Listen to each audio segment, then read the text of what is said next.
নমস্কাৰ, মই মুন্মি। দুদিনমানৰ আগতে এটা মই ভিডিঅ' আপলোড কৰিছিলোঁ যে মই প্ৰথম সন্তানক কেনেদৰে হেৰুৱাইছিলোঁ, কথাখিনি কৈছিলোঁ। আৰু তাতে মই এটা কথা কৈছিলোঁ যে তাইৰ প্ৰব্লেমৰ কথা, মানে তাইৰ হোঁচটো টান হয়, পতিটো টান হয়, মই তেনেকৈ কৈছিলোঁ। আৰু বহুত মাতৃয়ে ভয় খাই আছে, মোক কমেণ্টৰ যোগেৰে সুধিছে বা কৈছে আমাৰ ল'ৰা ছোৱালীও মানে হোঁচটো টান হয় বা হোঁচ কৰোঁতে ব্লাড যায়, তেনেকৈ কৈছে। কিন্তু আপোনালোকে ভয় কৰিব নালাগে। কিছুমান কথা তাত অকল হোঁচটো টান হোৱা বুলিয়ে নহয়, আৰু কিছুমান চিমটমছ আছে, মই ক'ম সেইখিনি কথা। আৰু আপোনালোকে ভয় নকৰিব। যিহেতু আমাৰ অকণমানি বাচ্ছাবিলাকে মাকৰ গাখীৰ খাই থাকে ছমাহলৈকে, সিহঁতৰ যিটো পতি হয় ঢিলাই হৈ থাকে। যেতিয়াৰ পৰা চলিড ফুড ষ্টাৰ্ট কৰে তেতিয়া সিহঁতৰ পতিটো মানে টান হ'বলৈ আৰম্ভ কৰে। বহুত ল'ৰা ছোৱালী, প্ৰায় 90% ল'ৰা ছোৱালীৰ ক্ষেত্ৰত এইটো দেখা যায়। আৰু সেইবাবে কৈছোঁ, মাতৃসকলক মই অনুৰোধ কৰিছোঁ, একেবাৰে মোৰ সেই ভিডিঅ'টো চাই আপোনালোকে একেবাৰে ভয় নকৰিব। কাৰণ কৈছোঁৱে এইটো সাধাৰণ কথা। যিটো পতি টান হোৱাৰ কথা কৈছে আপোনালোকে, সেইটো সাধাৰণ কথা। আৰু মেইন কথাটোলৈ আহোঁ। তাই মোৰ যিখিনি অভিজ্ঞতা আছে, যিখিনি মই চকুৰে দেখিছোঁ, মই সেইখিনিহে ক'ব পাৰিম। আৰু তাৰ উপৰিও মই যদি আৰু কিবা আছে মই সেইখিনি ক'ব নাজানো বা দেখাও নাই, গমো নাপাওঁ। প্ৰথম কথা হ'ল, তাই পতিটো টান হৈছিল প্ৰায় 9 মাহৰ পৰা। মানে খুব জোৰ দিয়ে আৰু কৰিব সময়ত খুব কান্দে, তেনেকুৱা ধৰণৰ হৈছিলে। আৰু তাই লেট্ৰিন কৰা বুলি ক'লে, পতি কৰা বুলি ক'লে মানে ভয় কৰা নিচিনা কয়, কৰিবলৈ ইচ্ছা নকৰে, তেনেকুৱা হয়। আৰু সেই জোৰ দিওঁতেই তাইৰ ভাগৰ মানে অকণ ব্লাড যায়। তাৰপাছত ডক্টৰক দেখাইছিলোঁ। ডক্টৰে ক'লে যে এনেকুৱা সময়ত এইখিনি হয়, কাৰণ সিহঁতি চলিড ফুড লয়। সেইবাবে সিহঁতৰ এইটো মানে সাধাৰণ কথা। এনেকৈ বুলি ক'লে, পানী বেছিকৈ দিব ক'লে, অমিতা দিবলৈ ক'লে বা জুচ জাতীয় বস্তু খুৱাবলৈ ক'লে। আৰু আমি এজন এলোপেথিক ডক্টৰক দেখাইছিলোঁ আৰু কৰিছিলোঁ বেছিভাগ হোমিও কৰিছিলোঁ। তাৰ পাছতে এলোপেথিকত ভাল নোপোৱাৰ বাবে হোমিও কৰিলোঁ। হোমিও আমি কণ্টিনিউ কৰোঁ।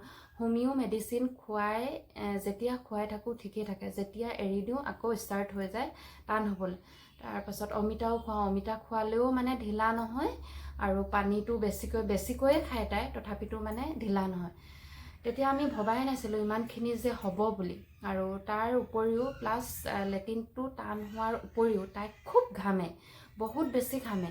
সৰু ল'ৰা ছোৱালী, আৰু এইখিনিতে এটা কথা কওঁ, সৰু ল'ৰা ছোৱালীয়ে ঘামেই, এইবিলাক মূৰ চুৰবিলাক বহুত বেছি ঘামি থাকে বা ঠাণ্ডাটো ঘামে, সেইটোও ভয় নকৰিব আপোনালোকে। মানে গোটেই দেহটো যদি ঘামে বা হাতৰ তলুৱা, ভৰি তলুৱা যদি ঘামে, তেতিয়া আপোনালোকে অকণমান মন কৰিব, সেইখিনি কথা মন কৰিব। আৰু তাই ৰাতি শুব নোৱাৰে। মানে যিডোখৰ জেগাত তাই প্ৰব্লেম পাইছিল, এনি টাইম তাই হাত দি থাকে, সেইডোখৰ জেগা খজুৱাই থাকে নে কি কৰে নাজানো, কিন্তু হাতখন এনি টাইম তাতে আছিল, সেই জেগাডোখৰতে দি থাকে। আৰু তেতিয়াই আমি মন কৰোঁ, মানে জেগাডোখৰ গৰম হৈ থাকে আৰু ৰঙা পৰি থাকে। সেইকেইটা চিমটমছ আমি দেখা পাইছিলোঁ। আৰু যিখিনি অভিজ্ঞতা মই আপোনালোকৰ লগত শ্বেয়াৰ কৰিছোঁ, তাতকৈ বেছি মই একো নাজানো।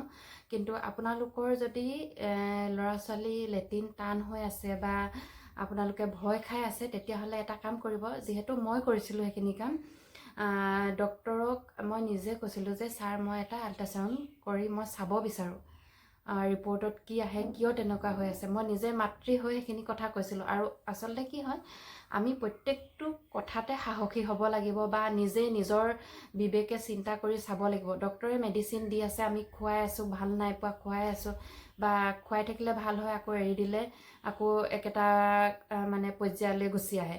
সেইখিনি আপোনালোকে ভুল নকৰিব। যদি বাৰে প্ৰতি হৈ আছে, তেতিয়াহ'লে আপোনালোকৰ ভুল ভাঙিবলৈ বা ভয়টো, মানে ধৰক সৰু ল'ৰা ছোৱালী কিবা এটা হৈ থাকিলে বা নিজৰ বাচ্ছা কিবা এটা হৈ থাকিলে বহুত বেছি ভয় লাগি থাকে আমাৰ। সেইবাবে ভয়টো ভাঙিবৰ বাবে আপোনালোকে যিখিনি উপায় আছে সেইখিনি উপায় অৱলম্বন কৰক। যদিহে তেনেকুৱা কণ্ডিশ্যন হৈ আছে, আপোনালোকে এটা ডক্টৰক কওক যে ছাৰ, এনেকুৱা তেনেকুৱা কথা, আমি এইটো কৰি চাব বিচাৰোঁ। তেতিয়া ডক্টৰে কেতিয়াও না নকৰে। তেওঁ লিখি দিলে আচলতে আল্ট্ৰাচাউণ্ড কৰিব, য'ত আমি ধৰক ছ'ন'গ্ৰাফি কৰাওঁ তাতে কৰিব। সেইবাবে ডক্টৰক লিখাই লওক, কথাখিনি জনাওক। যদি বেছি দীঘলীয়াকৈ হৈ আছে, তেতিয়াহ'লে আপোনালোকে কৰাই চাব পাৰে, আপোনালোকৰ ইচ্ছা কথা। ময়ো এইটো কোৱা নাই যে কৰাবই লাগিব, কিন্তু যদিহে আপোনালোকৰ মনত তেনেধৰণৰ ভয় আছে, এতিয়া মোক বিশেষকৈ মাতৃসকলে মই সুধি থকাৰ কাৰণে আজি ভিডিঅ'টো এনেদৰে বনাইছোঁ। যিহেতু মই ভাবিছোঁ যে মোৰ সেই ভিডিঅ'টোৰ পৰা কিয় তেওঁলোকে ভয় খাবলগীয়া হৈছে, মোৰ নিজৰে বেয়া লাগি আছে। মই আচলতে কি হ'ল, কথাখিনি যেতিয়া মই কথাখিনি ক'বলগীয়া হয়, তেতিয়া থুলমূলকৈ আচলতে কিছুমান কথা তাতে কৈ দিয়া হয়, আৰু ভবাই নাছিলোঁ যে মোৰ ভিডিঅ'টো চাই মাতৃসকলে ভয় খাব বুলি। সেইবাবে আজি ক্লিয়াৰ কৰি দিলোঁ, আপোনালোকে ভয় নাখাব। আচলতে সতৰ্ক হৈ থাকিব লাগে আমাৰ মাতৃসকল বা মাক দেউতাক দুয়োৱে। যদি সতৰ্ক হৈ থাকোঁ তেতিয়াহ'লে কেতিয়াও এনেকুৱাবিলাক প্ৰব্লেম নহয়। আৰু কৈছোঁ আপোনালোকক, এইটো একেবাৰে আপুনি ডক্টৰৰ ওচৰলৈ গ'লে ডক্টৰে ক'বই, এনেকুৱা সময়ত হয়ে আপোনাৰ। আৰু মই সকলোখিনি আপোনালোকক ক'লোৱে কেনেকুৱা কি কণ্ডিশ্যন হৈছিলে। আপোনালোকে অকল যে লেট্ৰিনটো বা পটি টান হৈছে বুলিয়ে ভয় খাইছে, সেইটো নহয়, সেইটো ভুল ভাবিছে। আৰু আপোনালোকে যদি লেট্ৰিন টান হৈছে, মোৰ অভিজ্ঞতাৰ ফালৰ পৰা কৈছোঁ, অমিতা দিয়ক, পকা অমিতা যদি খাই ভাল পায় পকা অমিতা দিয়ক, বা খিচিৰি দিয়ক, এড কৰক তাতে বিভিন্ন পাচলি এড কৰক য'ত মানে ফাইবাৰ বেছিকৈ পোৱা যায়।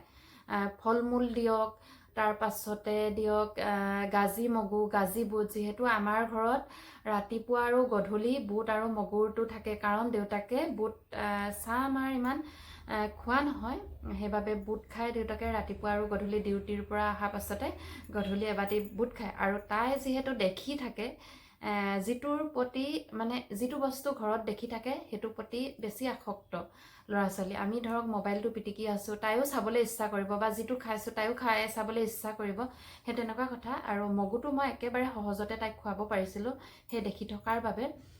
মগুটো মই গাজি উলিয়াই লওঁ, গাজি উলিয়াই মানে তিয়াই লৈ 2-3 দিনৰ বাবে ৰাখি থওঁ, বা এদিনতে ওলাই যায় গৰম দিনত। ধুনীয়াকৈ গজালি উলিয়াই মই খুন্দুনাত পিচি দিওঁ, নহ'লে মিক্সিত পিচি দিওঁ। মিক্সিত পিচি দিলে ইমান সোৱাদ নহয়, সেইবাবে খাবলৈ ইচ্ছা কৰা নাছিলে।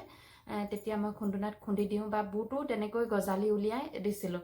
সেইকেইটা যদি উপায় কৰে আপুনি, নিশ্চয় আপোনালোকৰ ল'ৰা ছোৱালী লেট্ৰিনটো ঢিলা হ'বই। আৰু পানীটো দি থাকক মাজে মাজে, অকণ অকণ কুহুমীয়া গৰম পানী দিয়ক। আৰু যদি ভাল নাপায় তেতিয়াহ'লে ডক্টৰৰ পৰামৰ্শ লওক, তেওঁলোকে কি কয় শুনক। আৰু মই ক'লোৱে মোৰ যিখিনি অভিজ্ঞতা শ্বেয়াৰ কৰিছোঁ আপোনালোকৰ লগত, সেইখিনি কৰি চাওক। আৰু আকৌ পুনৰবাৰ কওঁ, ভয় নাখাব মোৰ সেই ভিডিঅ'টোৰ পৰা।